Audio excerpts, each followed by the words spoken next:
How is your Espanol? Do you know what Alegria means? Well, it means joy and delight. We're about to have some of that. Stay tuned for Reach Out and Live.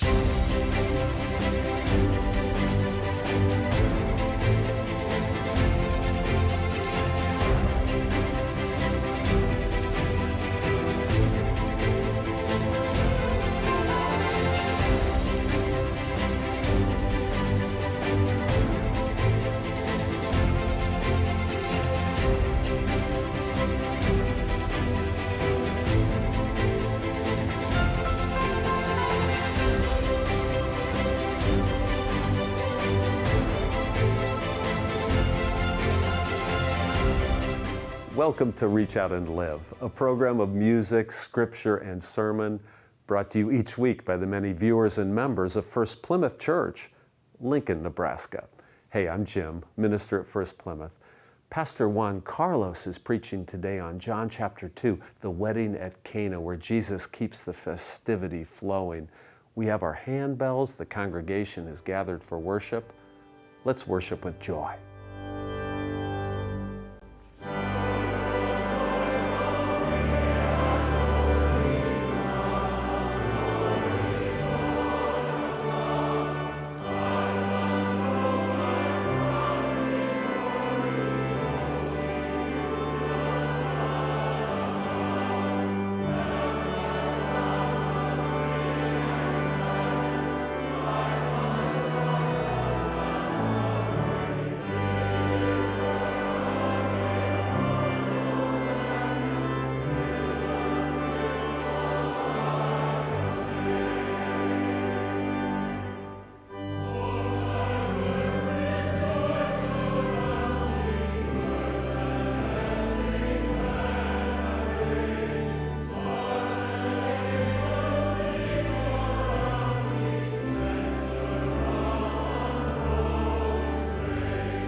We turn now to the Gospel of John.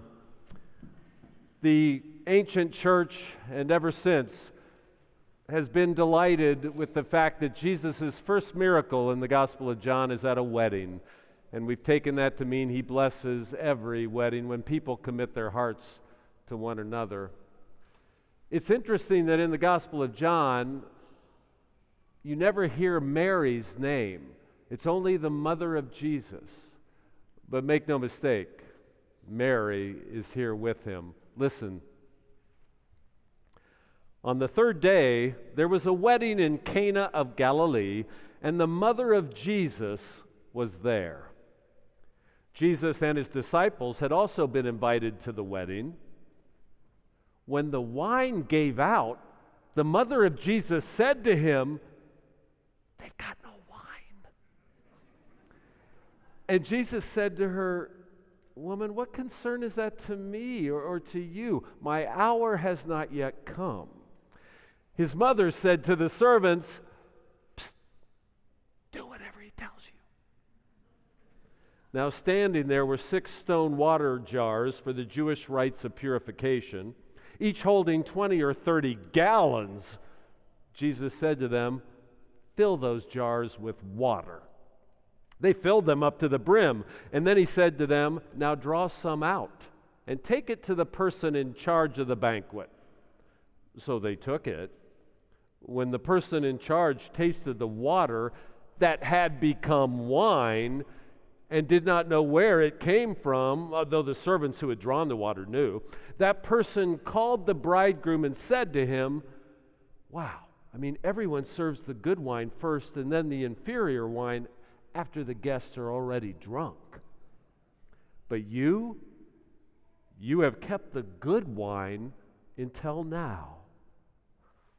Jesus did this, the first of his signs, in Cana of Galilee, and revealed his glory. and his disciples believed in him. After this, he went to Capernaum with his mother, his brother, and his disciples, and they remained there a few days.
poet and essayist Ross Gay wrote a beautiful book some years ago called The Book of Delight.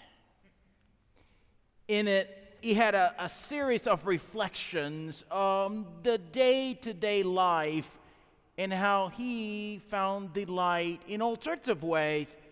Some of it was kind of expected. Delight in a beautiful meal. Delight at encountering a friend after not seeing them for a long time. Oh, delight at a sunset after a long hike on a mountain. Delight. You can imagine it yourself now. But then he surprises us. He turns it on us. He tells us he finds delight in so many other ways. Delight in a difficult conversation with the Burger King cashier after a wrong order. Delight? Oh, delight after having a person, sideswipe them on a road going home. Delight? Oh, delight after seeing a picture of something that did not seem quite right. Was he looking at the right thing? Delight. He finding joy not just in the most mundane things, but at times in the difficult things.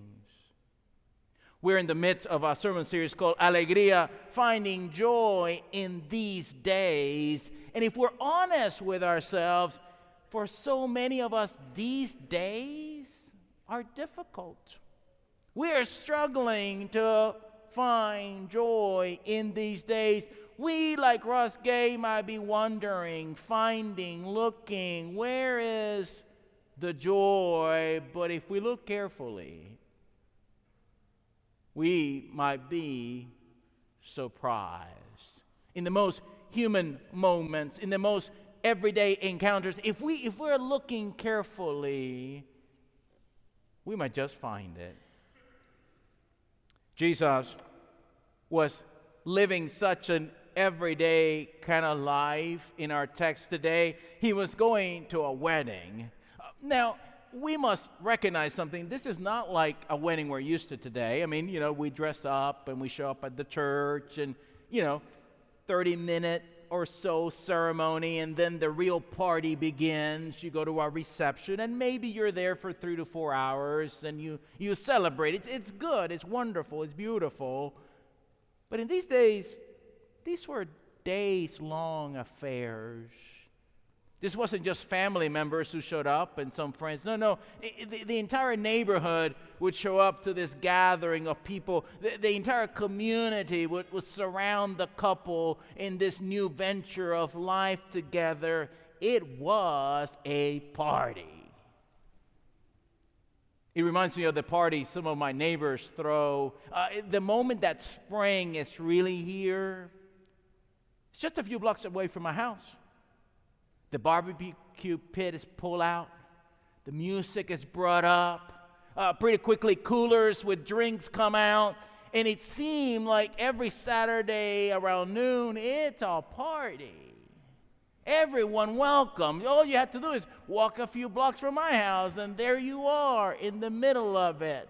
Kids playing outside and water, toys coming out. It is a party indeed. This is the kind of party that Jesus finds himself in. And everything's going extremely well until there is a crisis. Oh, Mary, the mother of Jesus, understands that this is a crisis. And there's another sermon here about that encounter between Jesus and his mama. It's interesting, isn't it? But that's not the sermon today. That parenting sermon is for another day. There is a crisis, a difficult moment. in the midst of this party. Something could happen that might stop the party from continuing. The wine has run out, and someone needs to do something about it. And Mary knows exactly who could do something about this problem. Like Ross Gay, we know that often it is in that problem. Oh, it might be as insignificant as wine running out at a party. Or it might be larger than that. Those moments where it looks like there's not enough. Not just not enough joy or delight, but not enough of basic needs. Not enough contentment. Not enough peace. Often not enough imagination. Those moments of struggle, trial, tribulation, those moments of grief and pain, those moments that seems to be incessant in keeping us from experiencing joy, those moments come in our life. Sometimes they come to us without us ever expecting them. They surprise us. Sometimes for some of us, it might seem like we are in a whole seasons of joylessness and despair. Some of us might not even remember what joy looks like, what delight feels like. This ancient story tells us that that's part of the human condition, but that it doesn't stop there. In fact, over and over again in this ancient text, it tells us something else, that there's something about that moment that actually can birth the most joyous thing. There's something about that moment, the ancient text tells us. The psalmist tells us that weeping may endure for a night, but joy comes in the morning. The New Testament reminds us often and over and over again that the struggle brings endurance, and endurance provides us with the joy that we need. The book of Revelation reminds us that when the things get really, really bad, we're just almost there to a new creation. So in some ways, we might say that we are a people who recognize that actually it is in the weeping, it is in the struggle, it is in the poverty of spirit, it is in the difficult moments that our real encounter with joy emerges, that real delight emerges. And so today, Jesus shows up when it seems like there's not enough of something needed, and shocks us with a display of goodness, grace, and mercy like no other in the midst of this gathering of people. See, one of the things that we learn about joy and delight is that it's best experienced and best encountered in community. So it is in that community, in that encounter, that Jesus comes. And for our ears in 2024, we might not recognize the beauty of this moment, but for these ancients who were first hearing it, they knew the clues to this narrative. They sensed that something was about to happen. See, these ancients were too struggling. The first hearers of the story were in the midst of a difficult season in their life. They were under the thumbs of an imperial power. They were struggling with the day-to-day of life. They were living in such poverty that we couldn't comprehend it. They were living with such a hardship, high taxation, and in constant threat of violence that they could easily find themselves struggling to even imagine a new day. They also knew that their ancient story promised something to them.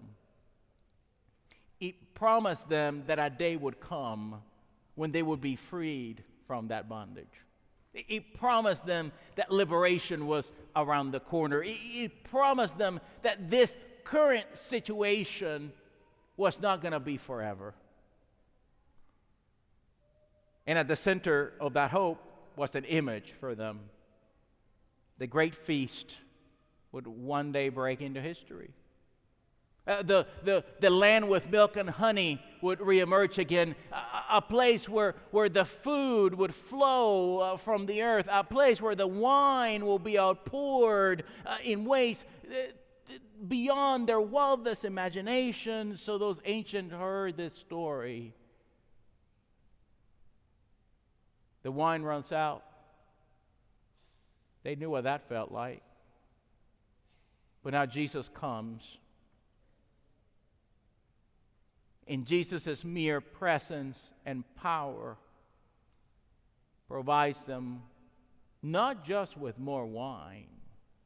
No. With the best wine. And not just with enough wine to keep on going a few more hours in their party. Oh, no, folks, this was grander than that.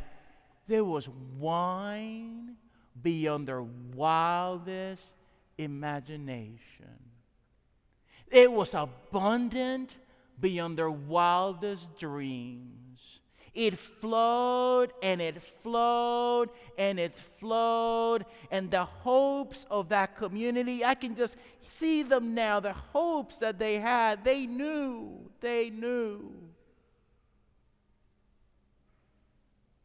I don't know where you are here today. Maybe it's been a while since you've experienced hope. Wholeness and new life. It's been a while since you have known delight and joy in your own life. I don't know why you showed up through those doors this week. But the promise of that ancient story from long ago is the promise for you today too. That wine of God is being outpoured for you. The wine of forgiveness and reconciliation being poured out beyond your wildest imagination. The wine of new life, the wine of possibility, the wine of imagination, the wine of freedom, the wine of comfort in the midst of pain, the wine of abundance beyond measure, the wine of joy and delight in the day of life for you, for your neighbor, and for the world. Oh, that wine being poured out to this day. So people of God, pay attention. Like Russ Gay, if you're attentive long enough, you'll see. You'll see this wine bubbling up in ways unexpected. You'll feel it deep in your bones. Delight emerging, joy found. All of a sudden, the party gets started. And we can't contain our excitement. There is enough. There is more than enough. Abundance is found. Maybe the church should party a little more. We ain't dancing today, but maybe we should party a little more and gather with neighbors and friends and celebrate that there is enough. And all of a sudden, joy indeed comes. Yes, indeed, in the morning. Thanks be to God. Amen.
I'm so glad you could join our worship today. Do you know you could join our worship live every Sunday morning at 9, 10:30, or 11:59 on Facebook, YouTube, or our website. And all of that, it's made possible by people like you that offer gifts. If you believe that an open-minded, loving congregation can help change the world, then consider making a donation. It will help us increase the love of God and neighbor in both Nebraska and the world. Last year, First-Plymouth Church, with your help, bought and forgave over $600,000 of medical debt for struggling families.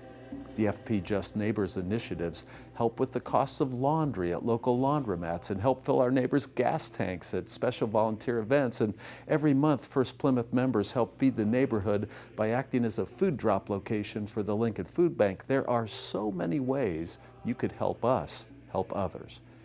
If you would like to join our Sunday live streams or just learn more about our church, go to firstplymouth.org or find us on Facebook and YouTube. These are very difficult and complex times, but I suppose every time in history is a struggle. Life is difficult, so we have to find our own way to claim joy. The gospel offers this. So today, claim your joy, and then reach out and live. Tune in again next week for another edition of Reach Out and Live.